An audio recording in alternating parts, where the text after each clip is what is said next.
네, 반갑습니다. 반갑다고 인사 한번 해주시죠. 반갑습니다.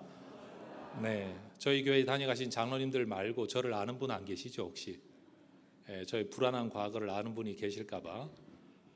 저는 해병대 군목 출신인데요. 예비군 훈련을 평택에 와서 해군 함대에서 받은 적이 있습니다. 그거 외에는 평택 와본 적이 없는데 오늘 목사님 덕분에 평택을 다시 오게 되었습니다. 뵙게 돼서 너무 반갑고 감사합니다. 해화동에 해성교회라고 있습니다. 올해로 74년 된 교회이고요. 저는 이 교회 18년째 목회를 하고 있습니다. 저는 저만 불렀나 했더니만 다른 분이 많이 다녀가셨네요. 근데 다녀가신 분들을 제가 다 아는 분들이에요.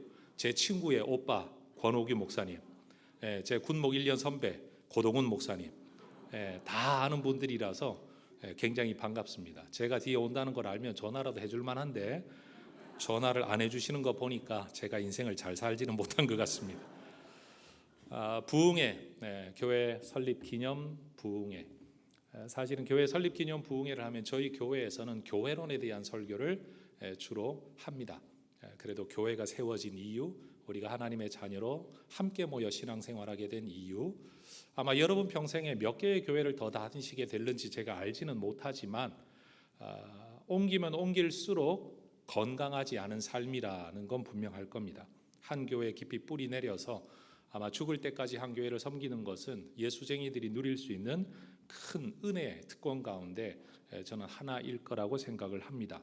만약 그런 은혜가 여러분에게 임한다면 이 교회는 여러분 인생의 마지막 교회가 될 것이고 여러분의 인생은 결국 이 교회와 함께하는 인생이 될 겁니다.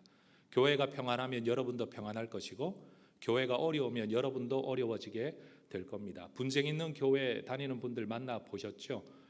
여러분 직장 그대로이고 가정 그대로인데도 삶이 절대 편하지 않습니다. 늘 불편합니다. 은혜를 받아야 할 예배가 전혀 은혜가 되지 않는 그런 삶을 살아가는 분들을 여러분이 만약 만나시게 된다면 오늘 이런 평안한 때에 설립 감사하며 예배하며 아무 걱정하지 아니하고 은혜만 받으면 되는 이런 교회를 다니고 있다는 것, 그것이 엄청난 감사의 제목이 될 거라고 또 되어야 한다고 저는 생각을 합니다. 오늘 제가 여러분과 나누고 싶은 말씀은요, 설교를 제가 하기 위하여 만든 설교문이 아니고요, 성경을 읽다가 한 사람의 목사로서 굉장히 마음속에 큰 감동과 깨우침을 받았던 말씀을 간증과 함께 제 부끄러운 모습과 함께 여러분에게 결론 부분에서 나누려고 서론을 좀 길게 본문 이야기를 하겠습니다. 왜 제가 이런 이야기를 하는지는 결론 부분에서 여러분이 들으실 수 있을 거라고 생각을 합니다. 이 누가복음 15장에는 이런 것을 되찾는 여러 세트의 이야기가 나오죠. 잃은 동전 되찾고 잃은 양을 되찾고 그리고 잃은 아들을 되찾는 이런 이야기가 15장에 하나의 주제 안에 묶여 있는 예수님의 비유의 이야기 기록된 장이 바로 누가복음 15장입니다. 그리고 오늘 읽었던 본문 우리가 후반부만 읽었는데 큰 아들에 대한 내용만 읽었는데 앞부분은 작은 아들에 대한 이야기가 나오죠. 대부분 이 설교는 전도 축제 때 많이 하는 설교라고 우리는 생각을 하고 교회를 이미 다니고 있는 우리는 하나님 품 안에 들어왔기 때문에 이 구절은 우리하고 상관이 없는 것이다 라고 생각하는 경우가 많고 전도할 때 예수 안 믿는 사람에게나 주로 이 이야기를 자주 합니다만 사실 저는 이 본문을 목사가 되어서 전혀 새롭게 만나게 되었다는 것을 다시 한번 여러분 앞에 강조하고 싶습니다. 이 본문의 이야기를 일컬어 사람들은 탕자의 비유라고 이야기를 합니다만 본문의 핵심은 탕자에게 있지 않고 아버지에게 있습니다. 집 나간 탕자가 주인공이 아니고요, 기다리는 아버지가 주인공이에요. 그래서 원래 제목을 제대로 붙인다면 큰아들, 둘째 아들 탕자 이야기가 아니라 기다리는 아버지의 이야기라고 제목을 붙여야 사실은 본문에 합당합니다. 이 본문에서 예수님이 분명 비유로 하신 이야기인데 이 비유의 핵심은 분명하죠. 둘째 아들 같은 사람들은 세리, 창기, 죄인들을 의미하고 첫째 아들은 바리새인, 서기관 같은 종교 지도자를 의미하는데 예수님은 주로 죄인들과 함께 어울려 식탁의 교제, 잔치를 나누셨습니다. 그런 예수님이 왜 그런 마음으로 사람들과 잔치하셨는가를 설명하는 이야기가 이 본문의 이야기인 거죠. 먼저 작은 아들 이야기 잘 알지만 잠깐만 한번 다시 이야기해 보십시다. 아버지가 돌아가시기도 전에 내 유산 물려달라라고 이야기를 하고 자기 상속분을 받아서 먼 나라로 가서 자기 마음대로 뭔가 뜻을 펼쳐 보려고 합니다. 돌아가시지도 않은 아버지의 유산을 내게 미리 달라고 말하는 거 굉장히 무례한 이야기이죠. 그런데도 아버지는 그 이야기를 들어줍니다. 그런데 그렇게 나가서 했던 일이 제대로 사업을 한 것도 아니고 허랑방탕하여 창기들과 먹어버린 그런 사람이 되고 말고, 나중에는 유대인들은 절대로 돼지를 먹지도 않고 치지도 않는데 돼지 치는 사람이 되어 일을 하면서 먹을 것을 구하려고 하여도 얻을 수 없어서 돼지가 먹는 사료로 배를 채우고 싶어도 그것으로도 먹을 수 없는 아주 비참한 처지에 이르렀다 이야기합니다. 그 상황에서 둘째 아들이 아버지를 기억합니다. 내 아버지의 집에는 하인들도 배부르게 사는데 나 이거 뭐하는 꼴이가. 아버지에게 돌아가자. 아들 삼아 달라고는 말 못하니까 종으로라도 나를 받아달라고, 여기서 사는 것보다는 아버지의 종이 되는 게 훨씬 더 낫겠다라고 생각을 하고 돌아오기로 결심을 합니다. 내게는 길이 없다는 거죠. 삶의 길이 없다는 거죠. 행복을 찾아서 떠났지만, 이것 있으면 잘 살 거라고 믿었지만 내가 가진 그것 다 소모되고 없어지고, 내가 꾸었던 꿈 내 뜻대로 이루어지지 아니하고 내가 원했던 삶이 아닌 삶을 살아가게 되었을 때 비로소 아버지의 집을 생각하게 되었다라는 겁니다. 혹여 오늘 이 자리에 교회를 다니지 않거나 억지로 누군가에게 이끌려 부흥회를 나오신 분이 계시다면 여러분의 형편을 한번 생각해 보시기 바랍니다. 여러분의 삶도 과연 내가 꿈꾸었던 행복을 누리고 있는지, 내가 생각하는 이것을 붙들고 살면 과연 내가 행복할 수 있을런지 한번 생각해 보시고, 때로는 내가 원했던 삶이 아닌 삶의 자리에 있을 때 내가 어디로 가면 행복할 수 있을까를 한번 생각해 보실 수 있기를 바랍니다. 그렇게 둘째 아들이 돌아왔을 때 아버지는 그 아들을 기다리고 있었고, 그 아들이 올 때 달려나가 그 아들을 품어 주었습니다. 여러분, 내가 용서를 구한다는 것이 곧 사죄받는 길은 아닙니다. 내가 용서를 구할 때, 잘못한 대상에게 용서를 구할 때 그 사람이 나를 용서해 주어야, 내 사죄를 받아 주어야 비로소 화해가 이루어집니다. 둘째 아들이 돌아왔다는 게 중요한 게 아니에요. 이 둘째 아들이 돌아와도 아버지가 그를 외면해 버렸다면 이건 길이 없는 거예요. 아버지 안에 행복이 있다라고 생각을 하고 돌아왔지만 아버지가 받아주지 않고 품어주지 않는다면 그 행복으로 들어갈 수가 없는 거죠. 그런데 이 이야기에서 돌아온 아들이 중요한 게 아니라 아버지가 그를 반겨 맞아 달려가 여러분 안아주었다는 이야기. 그러니까 이 이야기는 돌아온 아들의 초점이 있는 게 아니고 받아주는 아버지에게 초점이 있다라고 말을 할 수가 있는 거죠. 여러분, 이 아버지는 가장 먼저 이 아들을 품어 안아 줍니다. 여러분, 성경 이야기 중에 다윗이 그의 아들 압살롬과의 관계 이야기를 읽어보신 적이 있을 겁니다. 자기의 여동생 다말이 이복 형제였던 암논에게 겁탈을 당하게 되죠. 그러자 압살롬이 여러분 2년 후에 계략을 꾸며서 이복 형이었던 암논을 죽입니다. 그리고는 자기의 외할아버지 댁으로 도망을 갑니다. 그리고 2년 동안이나 거기서 또 살아가는데 요압 장군이 이 다윗이 자기 아들을 그리워하는 것을 알고 계략을 내어서 압살롬을 돌아오게 합니다. 그런데 여러분, 압살롬이 2년 만에 아버지 집에 돌아왔는데 다윗이 아들의 얼굴을 보질 않습니다. 분명 돌아와라, 돌아오게 해라 명령은 했지만 아들의 얼굴을 보질 않습니다. 왕으로서의 명령은 내렸지만 관계적인 문제를 풀지 않았다는 거예요. 그렇게 살아가던 압살롬이 아버지가 나를 받아주지 않는다는 사실 때문에 그때부터 역모를 꾀하기 시작하는 겁니다. 그래서 아버지에게 반역을 하는 거예요. 만약 다윗이 이 아들을 품어주기만 했다고 하더라도 압살롬은 반역할 의사가 전혀 없었습니다. 그런데 아버지가 그를 품어주지 않자 돌아왔는데 여기서 사는 것이 옛날 외할아버지 집에 사는 것보다 못하다는 생각 때문에 이제 내가 살 길은 아버지를 죽이고 내가 저 자리를 차지하는 것 외에는 없다라고 생각을 한 거예요. 이유가 뭐다? 아버지가 나를 받아주지 않았기 때문에. 그런데 지금 이 15장에 나오는 아버지는 아들을 품어 받아줍니다. 자, 따라하십시다. 관계의 회복. 아버지와 아들 사이에 있었던 관계를 완전히 회복했다는 것을 포옹으로, 껴안아줌으로, 여러분 얼싸 안아줌으로 회복이 되어지는 거예요. 그런데 아버지와 아들의 관계는 회복되어졌지만 이 아들은 여전히 돌아올 때 아버지에게 뭘 기대하고 돌아왔느냐? 나를 종의 하나로 써주십시오 라는 생각을 가지고 돌아왔어요. 아버지가 나를 안아주었다고 하더라도 여전히 이 아들이 생각하는 건 난 아버지 집에서 종으로만 받아들여져도 감사한 거다라는 생각을 하고 있었다는 거죠. 그런데 아버지가 갑자기 뭘 이야기하는가 하면 종들에게 명령하여 옷 갖다 입히고 가락지를 끼우고 신발을 신겨 주어라 이야기합니다. 여러분, 신발은요, 종들은 신을 수 없는 것이었습니다. 가락지는요, 주인을 상징하는 거예요. 그냥 장식용이 아니라 흔히 말하면 성경에 보면 인장 반지라고 하죠. 인장이 뭡니까? 도장이란 뜻이에요. 반지가 도장의 역할을 했다라는 거예요. 권위, 권세, 결재권을 가진 존재. 반지는 그런 의미가 있어요. 옷은요, 주인이 종의 옷이 아니라 주인의 옷을 입었다는 거예요. 결국 아버지가 관계만 회복한 게 아니라, 따라하십시다, 지위의 회복. 아버지와 아들이 받아들였다는 것 하지만 여전히 종들은 뒤에서 수근수근 됐을 겁니다. 저 다 허랑방탕한 자식, 아버지 살아있는데도 유산 물려받았다가 창기들과 먹어버린 나쁜 자식, 들어오니까 아버지가 마지못해 받아주긴 했지만 저게 뭐 인간 노릇이나 하겠어? 우리처럼 종이나 해야지 라고 생각을 했는데 아버지는 그를 주인으로 세워줍니다.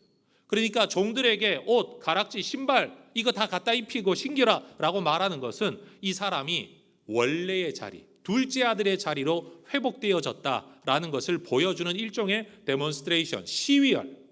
그런데 거기서도 끝나지 않습니다. 여러분, 동네 사람들이 야, 그 집에 둘째 아들 돌아왔다며?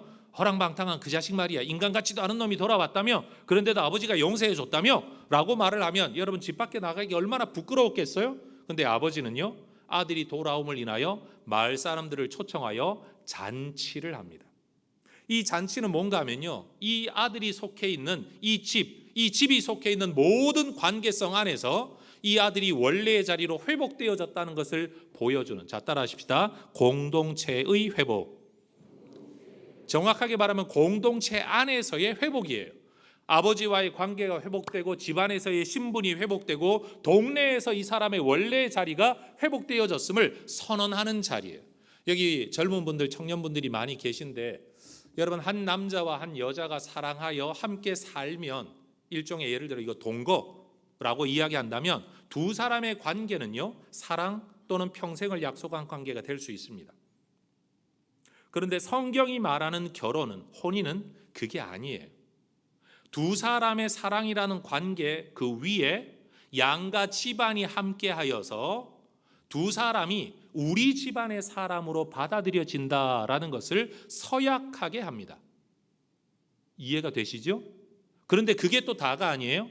한 집안과 한 집안의 남자와 여자가 상대방의 집안에만 받아들여진다는 것을 더 넘어서서 내가 속해 있는 내 공동체, 한쪽으로는 가족, 친인척, 또 한쪽으로는 직장과 친구, 이들을 다 불러 모아서 선언을 하고 예식을 하는 겁니다. 그러므로 말미암아 한 남자와 한 여자로 시작되어지는 결혼 관계는 두 사람의 관계를 넘어서서 양가의 이야기가 되고, 이 양가가 속해 있는 모든 공동체 안에서 선언되어짐으로 비로소 이들이 부부가 되는 것, 이것이 바로 성경의 가르침이에요. 요즘 젊은이들이 뭐 그냥 어떤 분위기를 따라서 뭐 스몰 웨딩 뭐 이런 이야기를 자꾸 하는데, 여러분, 제가 말씀드리지만 스몰 웨딩은 비성경적입니다. 그건 돈의 문제나 허례허식의 문제가 전혀 아니고요, 결혼이 가지는 성경적 의미가 도대체 뭐냐, 결혼이 가지는 공동체 안에서의 의미가 무엇이냐라는 것을 여러분, 우리는 어떤 형태로든지 따라갈 필요가 있다라는 거죠. 그러니 지금 이 15장에 나타난 둘째 아들의 이야기, 사실은 우리가 지금 따라 살아가고 있는 어떤 결혼 문화의 어떤 이야기, 때로는 한 교회에 직분자들이 세워지고 목사님이 세워지는 이야기를 몰래 우리끼리 하지 않습니다. 여러분, 이건 돈을 아끼기 위하여 우리끼리 한다는 게 아니라요, 바로 노회, 우리 교회가 속해 있는 노회, 이런 분들을 함께 모셔가지고 직분자도 세우고 목사 위임식도 하고 때로는 은퇴식도 하는 이 모든 과정을 통해서 교회 안에 있는 성도와 성도의 관계뿐만 아니라 이들이 속해 있는 가족, 우리 교회가 속해 있는 노회의 가족들을 함께 불러서 선언하는 의미가 있다. 여러분, 그러니까 성경이 가지고 있는 이 공동체성의 의미가 매우 매우 중요하다는 걸 우리는 알아야 돼요. 너하고 나하고만 마음 맞으면 살 수 있다. 너하고 나하고만 마음 맞으면 우리끼리 일꾼 세워서 일꾼 세우면 되는 거지. 이게 절대 아니라는 거예요. 그러니 앞으로 여러분들이 교회 생활하는 동안에 보는 모든 예식을 볼 때마다 이 세 가지 요소를 여러분이 생각하고 보셔야 됩니다. 그게 성경적이고 유대 공동체 문화적인 배경이 담겨 있다라는 거예요. 다시 한번 따라 하십시다. 관계의 회복, 지위의 회복, 공동체 안에서의 회복. 그러니까 여러분 앞으로 결혼하실 때도 여러분 결혼은 내가 하는데 왜 아버지가 마음껏 결정해요? 왜 모든 순서를 아버지 어머니가 다 결정해야 돼요? 여러분, 부모님이 돌아가시면 자식이 상주가 되어서 상례를 다 집례하는 책임을 지지만 여러분이 결혼을 할 때는 혼주가 여러분이 아니고요, 여러분을 키워온 부모님이에요. 여러분이 결혼하는 게 아니라 부모님이 자녀를 결혼시키는 거예요. 그래서 부모님들이 모든 것들을 결정을 하는 거예요. 물론 여러분의 의견을 받아들여서 말이에요. 여러분, 제가 지금 유교 이야기하고 있습니까? 아니에요. 유교 이야기하고 있는 게 아니에요. 성경의 이야기를 하는 거예요. 여러분, 우리가 속해서 살아가고 있는 이 문화를 제대로 이해하지 못한 상태에서 옛날 것은 다 잘못된 것, 이상한 것, 원래의 의미를 제대로 알지도 못하면서 모든 것들을 배척하는 것을 통하여 우리는 때때로 뿌리를 잃어버리는 실수를 하는 경우가 있다라는 것을 저는 오늘 이 자리에서 여러분에게 꼭 말씀을 드리고 싶습니다. 특별히 젊은 분들이 많기 때문에, 학생들이 있기 때문에, 청년들이 있기 때문에 꼭 말씀드리고 싶어요. 여러분, 제대로 알고 행하시기를 주의 이름으로 축원합니다. 여러분, 이렇게 둘째 아들은 아버지에 의하여서 자기가 계획한 거 아니고 요구한 게 아니라 아버지의 판단과 아버지의 지혜와 아버지의 연륜과 아버지의 신앙의 틀 안에서 완전히 이 집안의 식구로 다시 회복되어집니다. 그러면서 아버지는 이야기해요. 24절에서도 32절에서 내 아들은 죽었다가 다시 살아났고 잃었다가 다시 얻었다. 형에게도 이야기합니다. 너의 동생은 죽었다가 다시 살아났고 잃었다가 다시 얻었다. 그러니 우리가 이렇게 잔치하고 기뻐하는 게 마땅하다. 그랬더니 아버지, 주인의 이 이야기를 들었던 다른 사람들, 이 집안에 함께 관계되었던 다른 사람들도 24절을 보면요, 함께 기뻐하였습니다. 주인의 기쁨에 동참하였습니다. 주인의 기쁨이 그들의 기쁨이 되었습니다. 회복의 날이다, 잔칫날이다 이해하고 따라옵니다. 그런데 28절 읽었던 구절 보세요. 형은요, 노하여, 따라하십시다. 노하여, 화가 났습니다. 이걸 받아들일 수가 없는 겁니다. 왜요? 이 아들은 어떤 아들입니까? 잃었다가 다시 얻은 아들이 아니고 아버지는 그 아들을 그 눈으로 바라보았는데 이 형은 어떻게 생각했는가 하면 30절, 창녀들과 함께 아버지의 재산을 다 써버린 아들.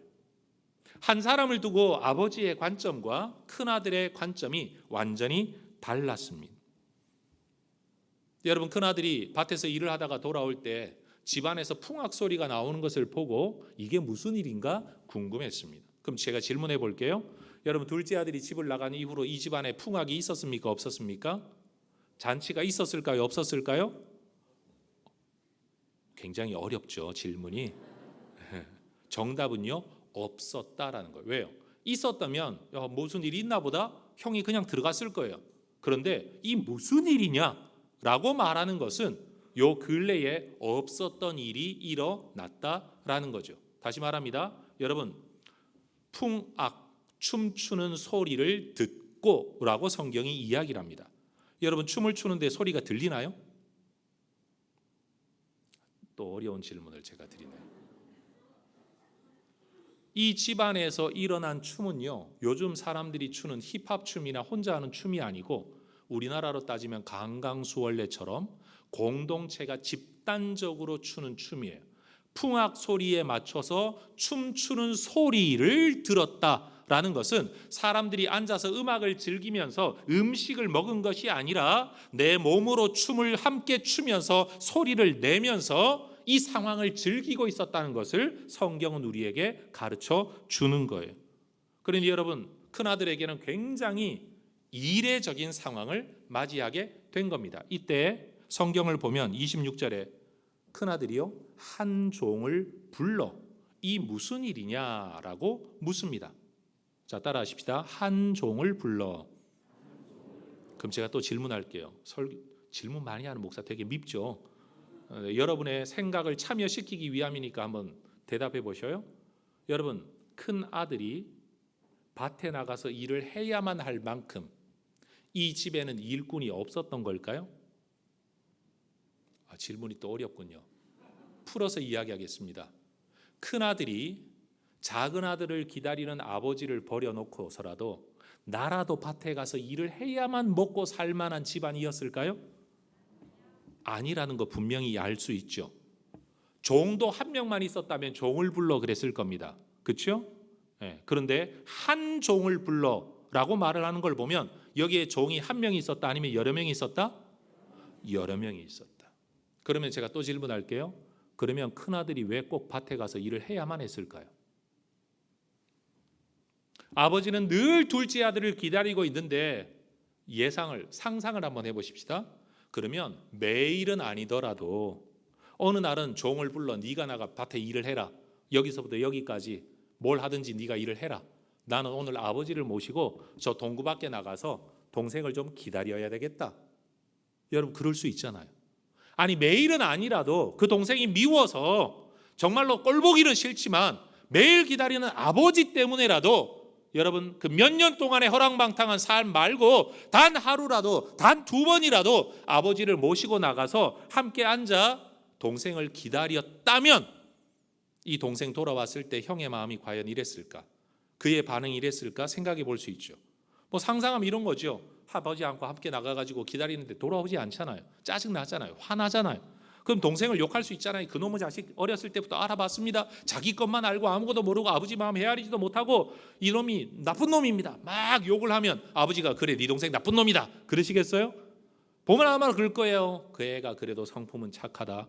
친구를 잘못 사귀어 그랬지. 보나마나 둘째 아들 편을 들 거예요. 그럼 아버지하고 싸울 이유 없잖아요. 맞아요 아버지. 그래도 그놈 착하긴 착해요. 노는 걸 좋아해서 문제지.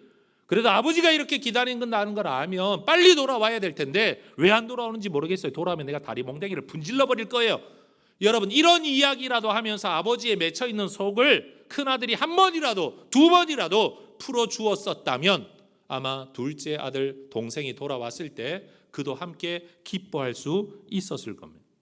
그런데 이 성경 이야기의 근거에 볼 때 큰아들은 그런 적이 있었을까요? 없었을까요?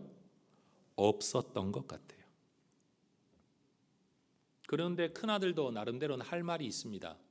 자기는 수년 동안, 이 수년은요 동생이 집 나간 이후에요. 한두 달 아니에요. 몇 달 아니에요. 수년 동안 아버지의 명을 어김이 없이 섬겨왔다라고 말합니다.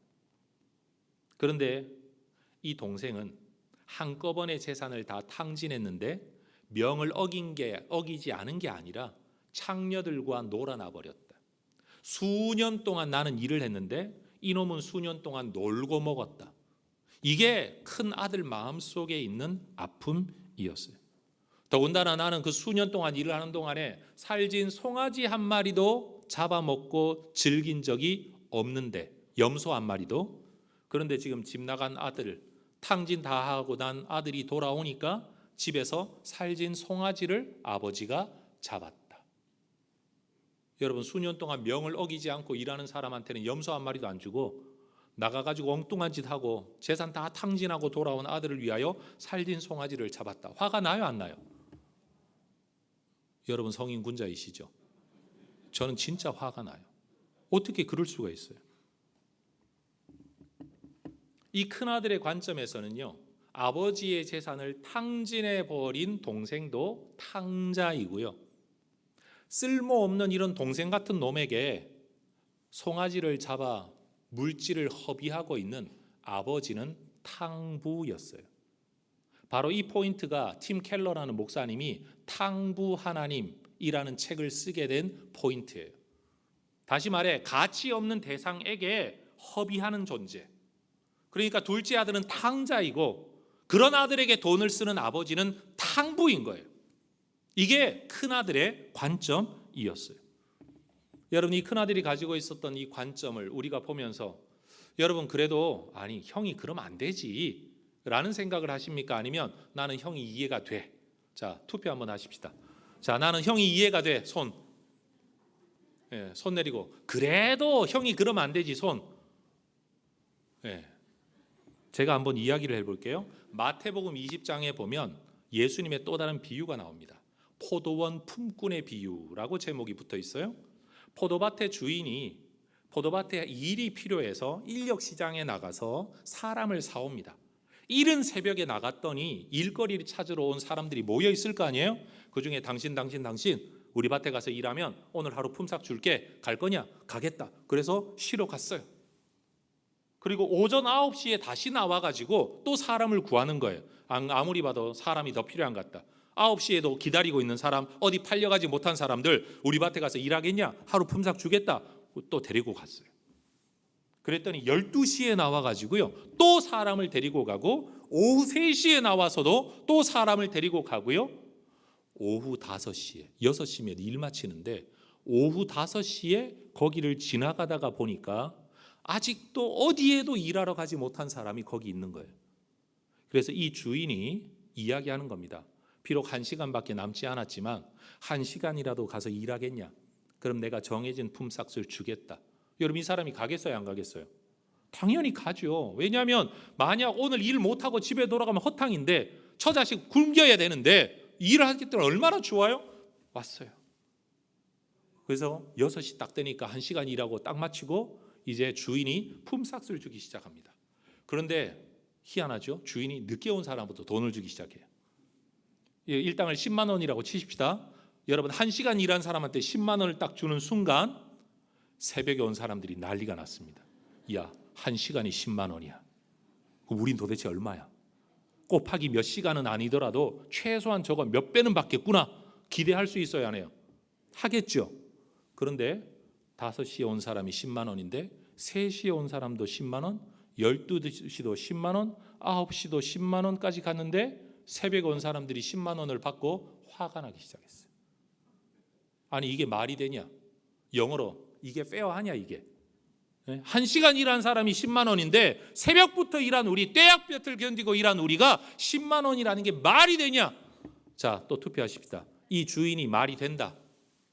손. 말이 안 된다. 손. 여러분, 우리가 이 주인을 두고 좋은 주인이라고 말할 건지 나쁜 주인이라고 말할 건지 우리는 판단할 자유가 우리에게 있습니다. 그런데 여러분이 이 주인 대부분 보니까 여러분들도 저처럼 심보가 꼬여 있는 사람들인데, 우리는 이 주인을 일단 나쁜 주인이라고 많은 분들이 지금 손을 들었어요. 왜 나쁜 주인이라고 평가를 할까요?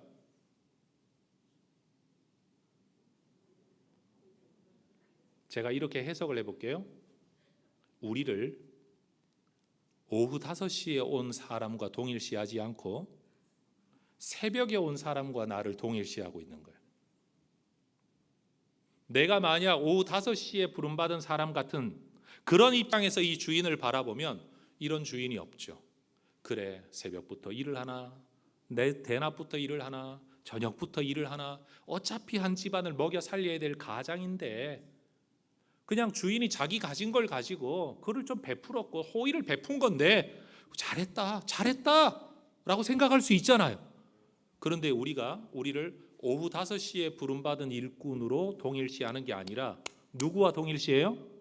새벽부터 온 사람하고 동일시하니까 이게 괘씸한 거예요. 이 공정하지 않은 거야, 이거는.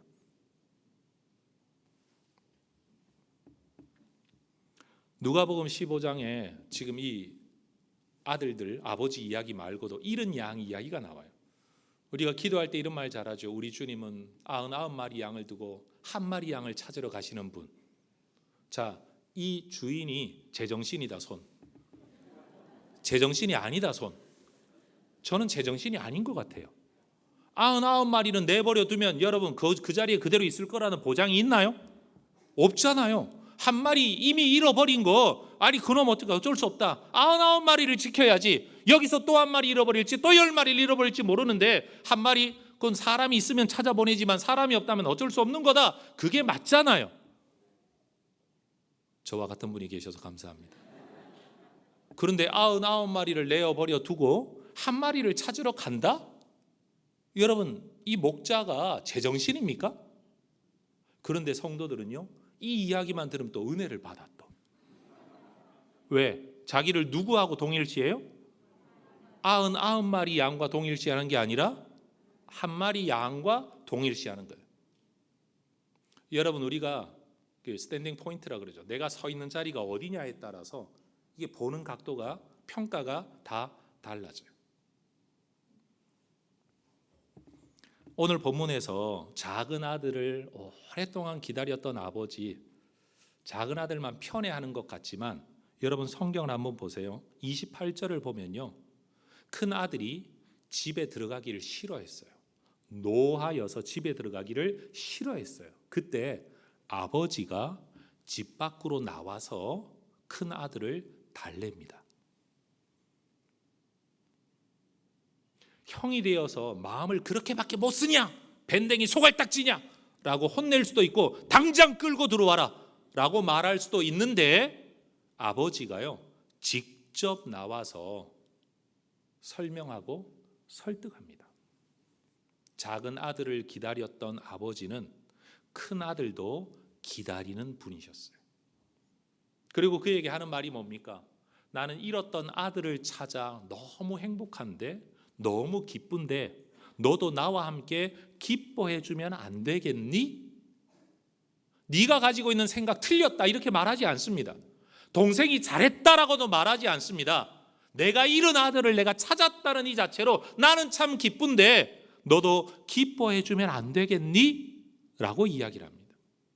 그런데 이 이야기는요, 큰아들이 어떻게 반응했는지 말 그대로 오픈 결말, 열린 결말, 아무 이야기도 하지 않고 끝나 버렸습니다. 어떻게 되었을까요? 여전히 대답은 잘 안 하시는군요. 물론 모르니까 대답 못 하시죠? 저도 몰라요. 예수님이 그 뒤에 이야기를 말씀하지 않으세요. 종들도 즐거워하는데 너는 왜 즐거워하지 못하지?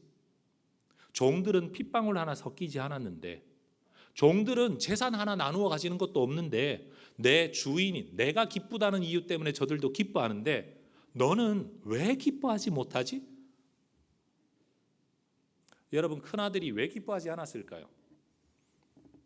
더 비집고 들어가서 따지고 들어가면 아마 자기 재산 때문이었을 거예요.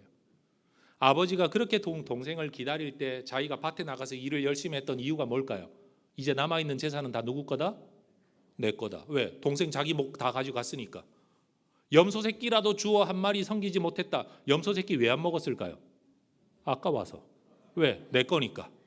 아버지 거란 먹었을 거예요 분명히. 근데 남아있는 거 다 내 거거든. 수년 동안 일을 하면서도 염소 새끼 한 마리 안 잡아먹는 이유가 뭘까? 결국 자기 거 아까워한 거예요. 지금 동생 돌아온 거 왜 못마땅할까요? 내 거 뺏어갈까 봐. 결국 이 큰아들의 마음 속에는요, 아버지의 마음, 아버지의 뜻, 아버지의 못, 생명 잃고 얻고 아무 관심 없어요. 사실은 오로지 남은 재산이 내 거다. 결국 이것만 큰아들의 마음속에 있었을 것이라고 우리는 추측할 만한 근거가 충분한 것 같습니다. 그러면서 나온 아버지가, 집 밖에 나온 아버지가 아들을 설득하면서 31절에서 그렇게 말씀하죠. 아버지가 이르되 예, 너는 항상 나와 함께 있으니 내 것이 다 너의 것이지 않냐. 따라하십시다. 내 것이 다 너의 것이지 않냐.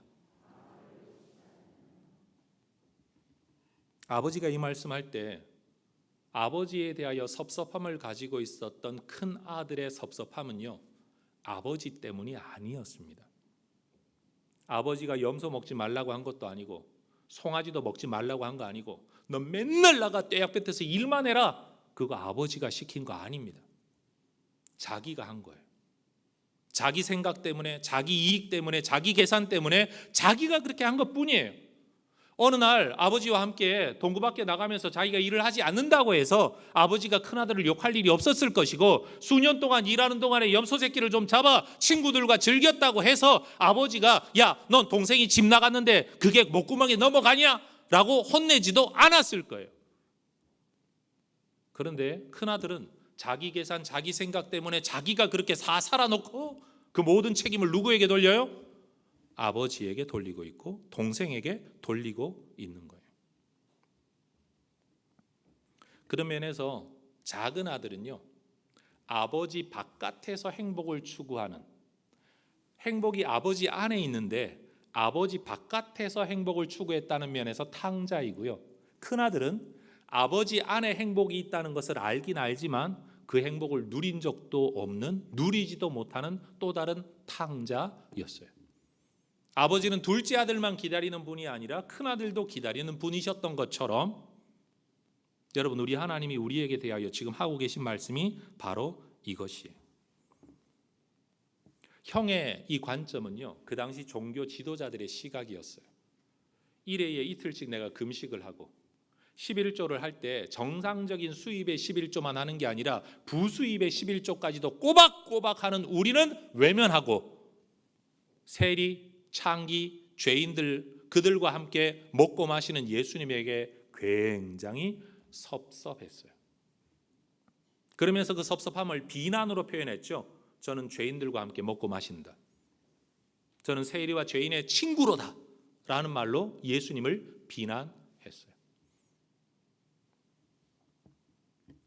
종교 지도자들의 구원관이 뭔가 하면 내가 한 만큼 내 것이 된다라는 것이에요. 물론 심은 대로 거두고 뿌린 대로 거두는 하나님의 법칙이 있습니다만, 여러분, 진짜 구원은 아버지께로 돌아오는 게 구원이 아니라 그런 우리를 아버지가 받아주시는 게 구원이죠. 제가 여러분에게 질문해 볼게요. 여러분이 회개하면 하나님이 그 회개를 다 받아주셔야 됩니까? 이럴 때 꿀먹은 벙어리라 그러죠. 다시 질문해 볼게요. 내가 회개하면 하나님이 그 회개를 무조건 받아주셔야 되나요? 의무가 있나요? 솔직히 말하면 회개하고 난 뒤에 바뀌는 거 하나도 없잖아요. 그런데 우리는 마치 내가 기도하면 아버지 안 들으시는 걸 아버지에게 원망하고, 내가 회개했는데도 용서되지 않는 것에 대하여 하나님을 원망하고, 우리는 그렇게 살아갑니다. 여러분, 저는 중학교 때 교회를 나가기 시작을 하고 중학교 2학년 때 교회를 나갔는데, 그때 저는 불교 학생 회원이었습니다. 제가 다니는 학교가 불교 학교였어요. 한 반에 2명씩 1학년 입학하면 의무적으로 불교 학생에 가입을 시켜야 되는데, 조건, 종교가 없는 사람 중에 성실하고 착한 사람. 우리 담임 선생님이 도덕 선생님이셨는데, 도덕 선생님이 보기에도 제가 진짜 착해 보였나 봐요. 종교 없는 착한 학생. 저를 찍어서 한 반에 딱 2명 불교 학생으로 보냈어요. 가가지고 날마다 진언을 외우고 일주일에 한 번씩 불교 학생의 활동을 하고 있었어요. 1년을 그대로 했어요. 2학년이 되었는데도 여전히 하고 있었어요. 그런데 누님들이 기독교 학교를 다녀가지고 참 집안이 그렇죠. 저는 그런데 제가 선택한 게 아니에요. 그냥 뺑뺑이 돌리면 가는 거니까. 나는 불교 학교, 누님들은 기독교 학교. 근데 누님들이 예수를 믿기 시작했고 어머님이 예수를 믿기 시작해서 누님의 전도를 통해 중학교 2학년 때 교회를 이렇게 처음 나가게 되었어요. 근데 내가 불교 학생으로 열심히 뭘 해도 이거 전부 가짜예요. 내가 봐도 가짜예요. 죄송해요. 남의 종교를 폄하하는 게 아니라 그냥 내가 해보니까 이게 아닌 것 같아. 너무 아니야. 그런데 교회에서 전도를 받아 교회를 갔는데 성경을 읽으래요. 그것도 어떤 책을 주냐? 여러분, 파란 껍데기에 기도원 옆에 공짜로 주는 성경이 있죠. 교도소에서 주는 거 있잖아요. 그거. 근데 그때는 교회를 가도 공짜로 줬어요. 그 다음에 학생회라고 반은 영어, 반은 한글로 된 신약만 있는 성경을 저한테 주셨어요. 전 그래서 지금도 기도원 협회에 후원은 꼬박꼬박 하고 있습니다. 그 성경을 받아 들고 읽으라 그래서 읽기 시작했어요. 제가 무슨 학생회라고? 불교 학생회원이 한 반에 몇 명 있다고요? 2명밖에 없는데 그 중에 한 명인 내가 뭘 읽었어요? 성경을. 어떻게 읽었을까요? 아침에 학교 등교하면 펴놓고 읽고, 교실에서 난리가 났어요. 야, 불교 학생이가 성경 읽는 거 봐라. 이거 야 재밌다. 선생님이 들어오셔서 차렷 경례 반장이 하잖아요. 그럼 인사하면서 집어넣고 펴서 그대로 수업 마치죠. 또 반장이 차렷 경례하죠. 인사하면서 꺼내서 읽고, 아침에 등교하면서 화장실을 가면 점심시간에 한번 화장실을 가고, 하교하면서 화장실을 가고요. 나머지 시간은 성경 이걸 계속했어요. 성경을 이해를 했냐? 아니요, 전혀 이해 못했어요. 아니 뭐 말이 이해가 돼요 그게? 중학교 2학년 학생이? 그런데도 읽었어요. 근데 저는 이렇게 고백하죠. 읽혀졌다.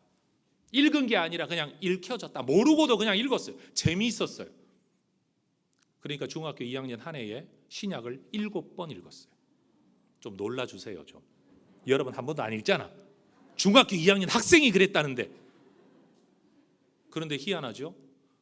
우리 주변에 저희 집안에는 기독교인이 누님들이 기독교 학교 때문에 가고 어머님이 알 수 없는 몸의 아픔 때문에 계속 아프다 하는데 병원 가도 뭐도 없는데 집안에 있는 다른 옆집 아줌마 전도받아서 교회를 다니면서 좀 괜찮은데 살만한데 안 아픈데 이렇게 되니까 여러분 완전히 그냥 무속 집안인 우리 집안 이 아버지 외동 할아버지 외동 이런 집안에서 저는 장남 그런 집안에서 아버지가 말을 못하는 거예요.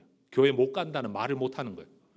그러니까 내버려 둔 거예요. 내버려 두었는데 이게 한 놈 두 놈 다 막 교회를 가기 시작하는 거예요. 누님 둘 교회 갔죠. 어머님 교회 갔죠. 내 남동생인데 지금 담임 목사 하고 있어요. 남동생도 남동생 교회 갔죠. 이제 남아 있는 건 아버지하고 나밖에 없어. 완고찬 남자들. 근데 이제 나도 교회를 나가기 시작했는데 중학교 2학년 말이 되니까요. 내 마음속에 내가 성경을 전하는 사람이 되어야 되겠구나 라는 생각이 들기 시작했어요. 여러분 은혜 함부로 받으면 큰일 납니다. 이렇게 됩니다. 누가 나를 목사 시킨 것도 아니고 목사가 되면 좋다 목사는 뭐 하는 거다 이거 아무도 말하지 않았는데 그냥 성경을 읽었을 뿐이에요. 그냥 근데 성경에 보면 전부 말씀을 전해라 때를 얻든지 못 얻든지 말씀을 가르쳐라 제자 삼아라 이런 구절이 얼마나 많아요. 성경 조심해서 읽으세요. 성경을 읽기만 해도 한 사람의 인생이 변한다는 걸 저는 제 삶으로 간증할 수 있어요. 그렇게 내가 말씀을 전해야 되나 그때까지만 해도 저는 육사가 꿈이었어요. 저는 군사정권 안에 자라난 사람이라서 남자가 출세하는 길은 첫 번째는 군인이 되는 것이고 두 번째는 관료가 되는 것이고 세 번째는 나라를 다스리는 거다. 이게 제 꿈이었어요. 할만하지 않아요? 그게 제 인생의 꿈이었는데 성경이 내 안에 들어오고 나니까 말씀을 이거 뭐 어떻게 하긴 해야 되겠는데 어떡하지? 그러면서 둘 사이에 고민을 했어요. 그럼 내가 군인이 되는데 성경을 잘 이야기하고 전도하는 사람이 돼야 되겠다. 한 해가 더 지나서 중학교 3학년 말이 되니까요. 두 가지를 다 잘할 자신이 없는 거예요. 하나만 해야지. 인생이 두 토끼를 잡으면 안 돼. 그래서 하나 꿈을 포기했어요. 뭘 포기했을까요? 군인과 정치인의 꿈을 다 포기했어요. 목사가 되기로 마음을 먹기 시작했어요. 고등학교 올라가서부터 1학년, 2학년, 3학년 장래희망 목사. 근데 저는 고향이 대구입니다. 고등학교 3학년 때 제가 이제 총신대학이라는 데를 시험 보겠다고 수험증을 받아들고 아버지에게 여기 시험 보러 갑니다 했더니만 저희 아버지 경상도 사나이 네가 고3이가 자기 아들이 고3인 줄도 몰라요 우리 아버지.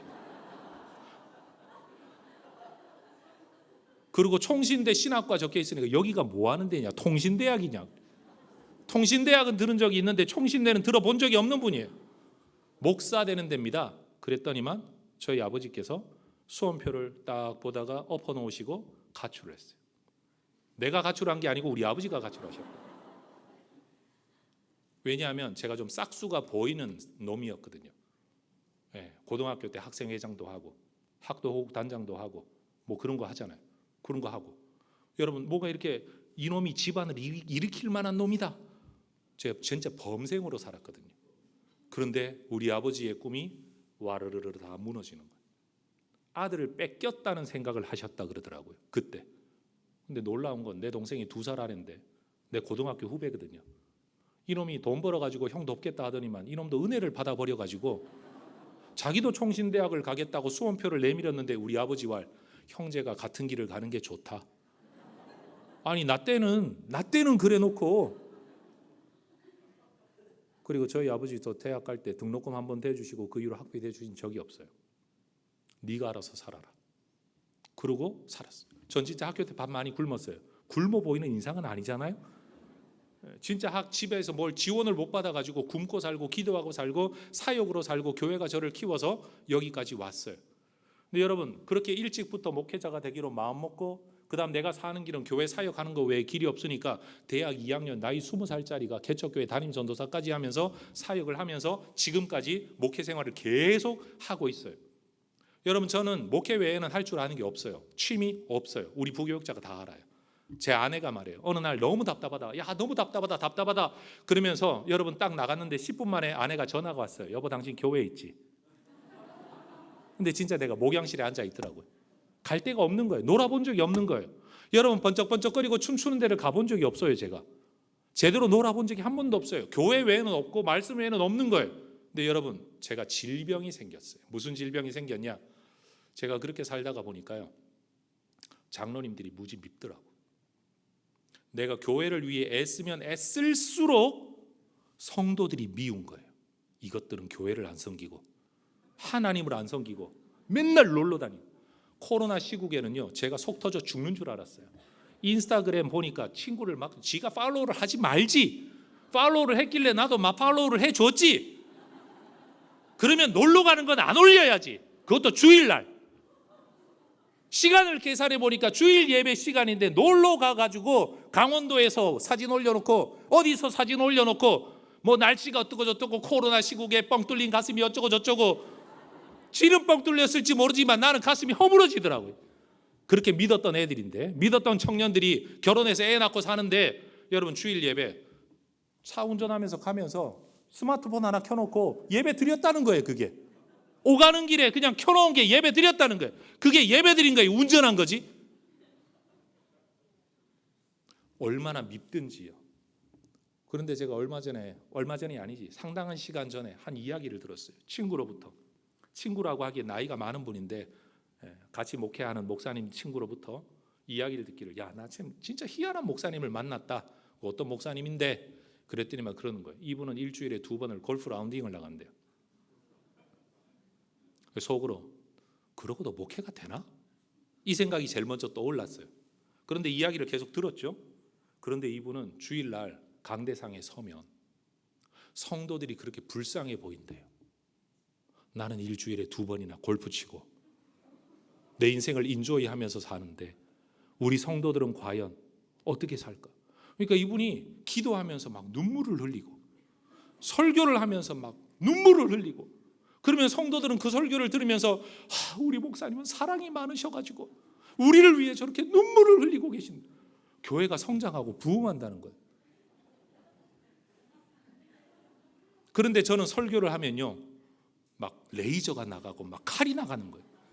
하나님을 어떻게 섬겨야 되는데 뭐 놀러나 돌아다니고 말이야, 인스타나 하지라 말지 막 이러고 이야기를 하니까 성도들이 설교를 들으면서 우리 목사님은 너무 강해, 우리 목사님은 너무 세, 너무 고지고대로야, 애누리가 없어, 다가가기 힘들어, 사랑이 없어, 온갖 말을 다 하면서 교회가 부흥과 성장을 안 해. 제가 질문할게요. 골프 라운딩을 일주일에 2-3번씩 나가면서 눈물 흘리고 여러분을 사랑하는 목사님이 좋으세요? 아니면 취미생활 하나도 없고 새벽부터 밤까지 교회 목양실에 처박혀서 설교 준비하고 책 읽고 연구하고 설교할 때마다 제대로 살라고 다그치는 그런 목사가 좋으세요? 자, 투표.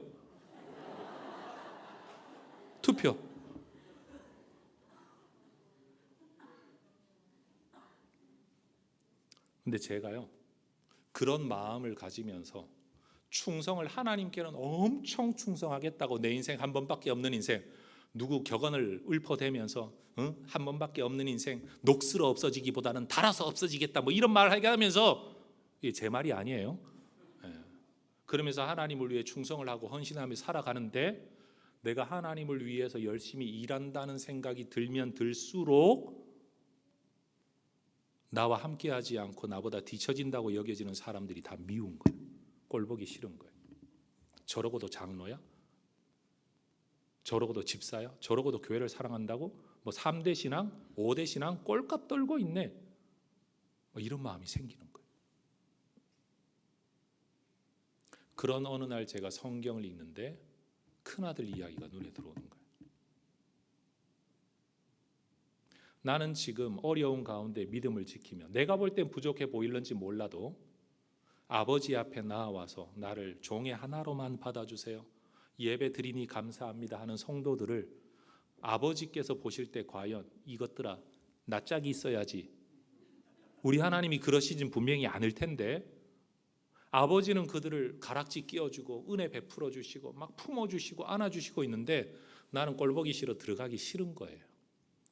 때로는요 진짜 성도들 얼굴 꼴보기가 싫고요, 장로님들 쳐다보기도 싫더라고요. 저도 모르게요, 목양실 이 지금 건축하기 이전 목양실은 북향에 창문 2개가 있어가지고 제 사면이 다 책장이었거든요. 저 공부하는 목사예요, 여러분. 여러분 목사님은 공부해서 학위를 얻으셨지만 나는 학위도 못 얻지만 공부하는 목사예요. 그런데 어느 날부터인가 점점 불을 끄고 어두운 방 안에 혼자 쭈그리고 앉아 있는데 무기력함, 귀찮아, 만사가, 짜증나, 집어 던지고 싶어, 그만두고 싶어. 내가 이렇게 하면 뭐하냐? 내가 이렇게 하는 걸 누가 알아줘? 나는 집안에서 일주일에 밥 한 끼, 두 끼 겨우 먹고, 여러분 집에 가서 밥을 안 먹으니까요. 아예 교회에서만 사니까 이러고 산다는 걸 누가 알아줘? 속 없는 장로님 한 분은 나한테 와가지고 목사님 설교 준비 절반만 하시면 어떨까요? 목사님은 설교 준비를 너무 많이 해서 문제예요. 뭐 이따위 소리나 하니까 막 속이 뒤집어지는 거예요. 누구 때문에 이렇게 하는 건데, 제대로 된 말씀을 먹이려고 하는 건데, 근데 막 속도 모르고 그냥 목사님 쉬어가며 하세요. 쉴 돈도 안 주면서 말이에요. 그런 저에게 큰아들의 이야기는요, 두 번째 복음이었어요. 아, 내가 영혼을 사랑하는 게 아니라 이 일을 사랑하는 사람이로구나.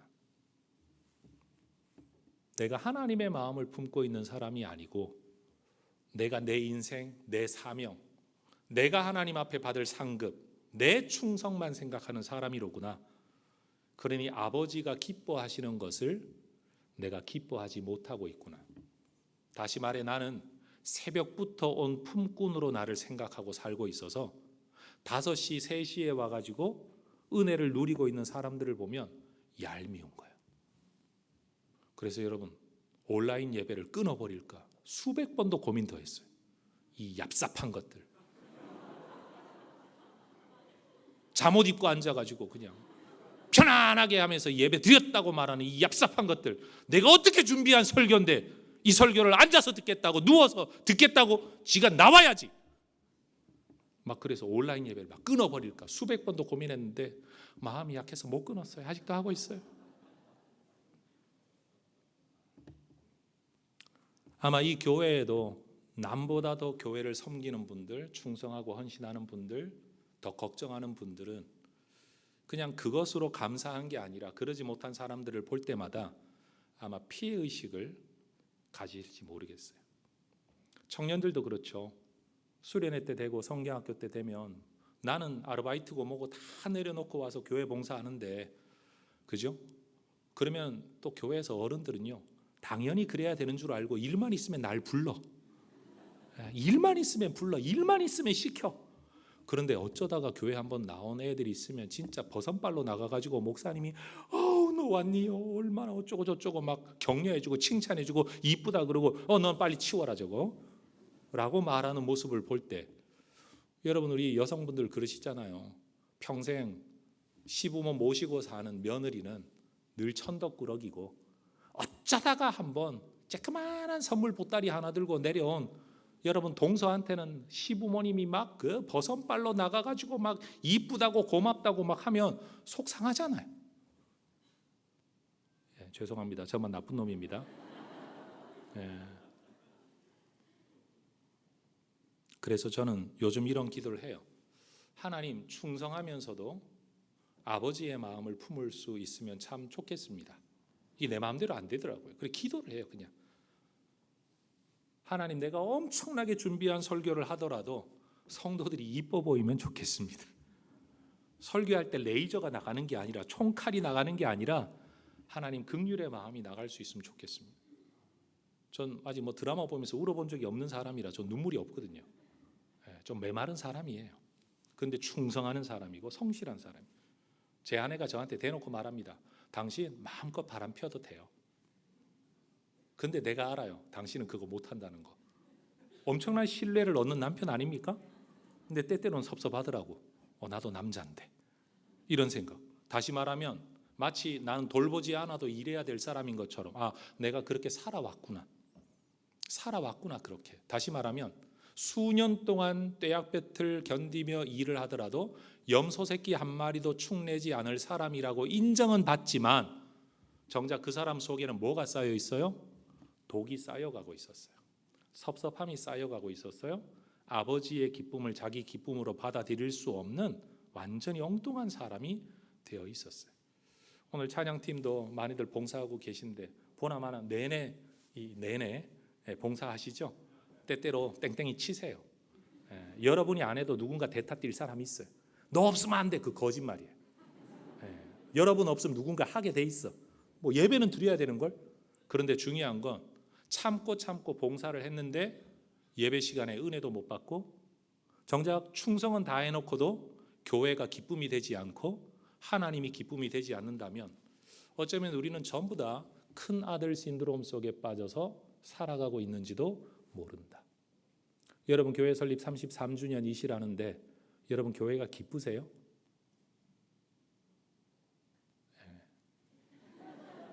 대답 없는 건 여러분의 습관으로 제가 알게요.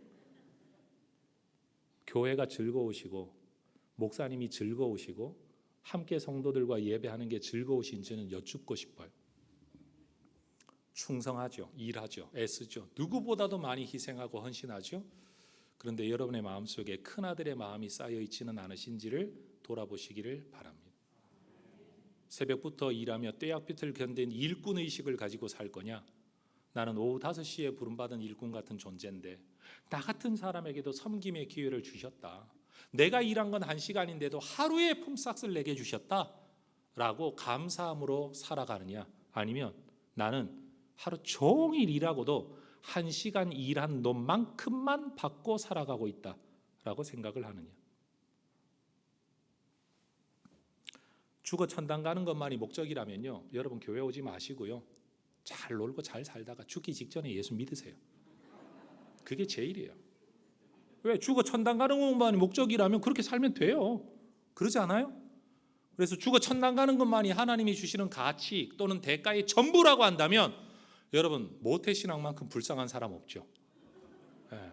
이른 새벽부터가 아니라 엄마 뱃속에서부터 충성되게 일해가지고 죽기 직전에 나 예수 믿을게요 한 강도하고 똑같은 데 가 있다. 이거 웃어야 될 포인트인데 전혀 안 웃으시네요. 아니 예수님 한편에 있었던 강도가 그랬잖아요. 멋지게 살다가 지멋대로 살다가 죽기 직전에 나를 기억하소서 했는데 여러분 모태신앙인 사람하고 그 사람하고 같은 데 가 있다. 이게 지금 포도원 품꾼의 이야기가 그 이야기예요. 그래서 저는 오늘 설교 제목을 뭐로 잡았는가 하면요, 성실한 탕자라고 잡았어요. 저는요 성실한 탕자예요. 저는 다시 말하건대 취미도 없고 여가도 없고요, 놀 줄도 모르고요, 오로지 교회 일 외에는 아무것도 내 머릿속에 없어요. 진짜로 그렇게 살아왔고 앞으로도 그렇게 살 것 같아요. 일 중독? 저는 이렇게 말해요. 일 중독? 그럼 내가 하나님을 일로 섬기지 뭘로 섬겨? 나는 그걸 떳떳하게 나 일 중독이야? 괜찮아. 나는 일로 하나님을 섬길 거야 라고 저는 말하는 사람이에요. 앞으로도 그렇게 살 것 같아요. 근데 제가 두려워하는 게 뭔가 하면 일하는 게 문제가 아니라 큰아들의 마음으로 살아가는 것이 두려운 거죠. 저는 여러분들 모두가 하나님의 은혜를 누릴 수 있기를 소망합니다. 내 것이 다 너의 것이로되 라고 말씀하시는 하나님의 은혜를 여러분들이 인조히 하실 수 있기를 바랍니다. 저는 지금 게으르라고 말하는 거 아닙니다. 충성 안 해도 된다, 놀고 먹어도 된다, 그 이야기 하는 거 아닙니다. 하나님이 나한테 시킨 것도 아닌데 내가 그래야 되겠다고 생각해서 해놓고 피해의식을 가지는, 나 혼자 손해봤다라고 생각을 하고 다른 사람이 자꾸만 미워지고 있다고 생각하는, 왜 나만 이래야 되냐, 저러고도 왜 대접받냐 라는 의식이 내 안에서 자꾸 일어나고 있다면 우리는 지금 병에 걸려 있다라는 사실을 인식하고, 여러분 우리도 주님 앞에 치료가 필요한 사람이라는 것을 자각할 수 있기를 바랍니다. 그래서 이 교회를 섬기는 동안에 여러분 떠났던 사람이 돌아오는 것이 우리 모두에게 기쁨이 되고, 일 안 하던 사람이 일하게 되는 걸 보면 이제 와서가 아니라 행복하고 감사하게 느낄 줄 알고, 집 나간 사람이 기껏 놀고 먹다가 돌아와도 하나님 얼마나 기뻐하실까라고 생각할 줄 아는, 나는 새벽부터 일했음에도 불구하고 1시간 일한 사람이 하루의 품삯을 받아갈 때 여러분 그거를 기뻐할 줄 아는, 여러분 부흥회를 준비하고 애쓴 분들, 다른 사람들 얄밉지 않아요?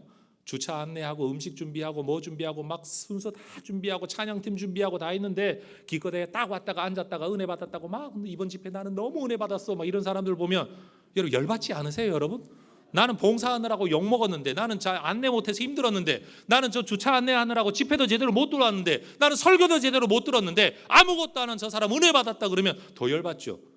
우리 권사님들이 기도 그렇게 오랫동안 하고 예수 오랫동안 믿었는데 새 가족이 막 방언받고, 여기 인정 안 하나? 예, 취소. 예. 기도하다가 은혜 받고 체험하고 뭐 은사를 누린다 이러면 갑자기 막 굉장히 기분 나쁘지 않아요? 예, 저만 나쁜 놈이에요? 그래서 저는 지금도 이 큰아들 설교하기를 즐겨합니다. 그리고 제 이야기를 이렇게 꺼내 놓습니다. 그리고 아직도 벗어나지 못한 큰아들의 신드롬으로 저는 지금도 씨름하고 있습니다.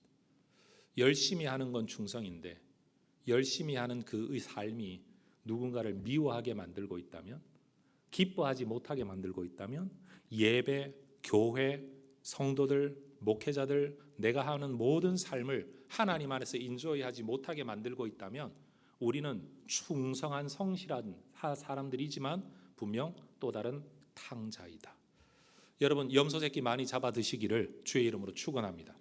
하나님이 잡아먹지 말라고 말씀하신 적 전혀 없습니다.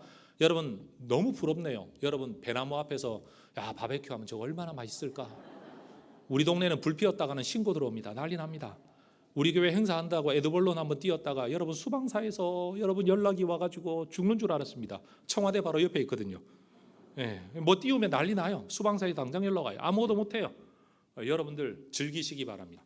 우리 남자분들 족구도 많이 하시고 축구도 많이 하시고 고기도 잡고 개도 잡고 뭐도 잡고 하여튼간에 뭘 잡든지 알아서 다 잡으시고 드시고, 염소를 잡든 뭘 잡든 여러분 그렇게 하시면서 여러분 떠나 있었던 사람 돌아오는 걸 기뻐할 줄 알고 하나님이 즐거워하는 걸 즐거워할 줄 아는 그런 마음 가지는 것이 오히려 성실하게 일하면서 너 잘못됐다, 너 잘못됐다, 너 뭐하냐 비난하고 욕하고 여러분 화나고 노해서 하나님 기쁨에 들어가기 싫어하는, 하나님의 기쁨의 집에 들어가기 싫어하는 큰아들보다는 그게 훨씬 더 낫다.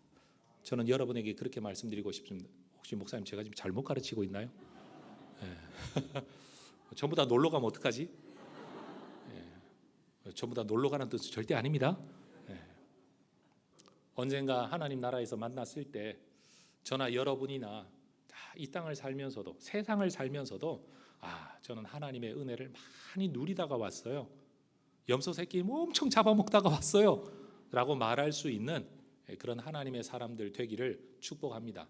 청년 여러분, 성실하게 살다가 피해의식에 사로잡히지 말고 하나님이 주시는 은혜의 자유를 충만하게 누리면서 아버지의 마음을 품고 살아가는 오후 5시에 부름받은 일꾼으로 자기를 인식할 줄 아는 그 마음의 여유, 그 사랑, 여러분 이 마음을 가지고 하나님의 교회 잘 섬기시기를 주의 이름으로 축원합니다.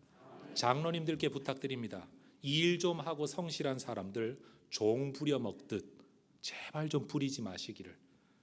일하는 사람들만 죽어나게 만들고 맨날 당연히 일해야 되는 사람처럼 하지 마시고 이번에는 고기 사 먹이고 소 먹이고 일 안 하던 사람도 좀 불러내고 여러분 격려도 해주시고 칭찬도 해주시기를. 그래서 여러분, 청년은 교회의 미래다라고 말해놓고 청년은 교회의 종들이다라고 인식하며 살아가는 교회가 되지 않기를 주의 이름으로 축원합니다. 우리 한번 합심해서 기도할까요? 여러분, 저는 정말 부끄러운 설교를 했습니다.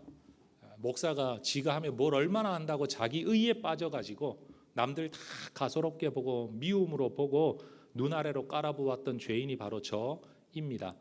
여러분, 혹시 하나님의 교회 지금껏 섬기면서 뭘 좀 열심히 한다는 이유 때문에 하나님에게 섭섭하고 다른 사람에게 섭섭하고 다른 사람 혹시 미워하고 더 중요하게는 하나님에게 삐져서 지금 하나님의 품 안에 은혜 안에 하나님의 뜻 안에 들어가기를 싫어하면서 문 밖에서 버티고 계시지는 않습니까? 네가 나와 함께 기뻐하는 것이 마땅하다. 내 것이 다 네 것 아니냐? 너 누리며 살아도 된다. 내가 말린 적이 없다 하시는 하나님의 음성을 듣고 여러분, 우리의 마음, 내가 지금 새벽부터 일꾼으로 나를 인식하고 있냐? 오후 5시에 일꾼으로 나를 인식하고 있냐?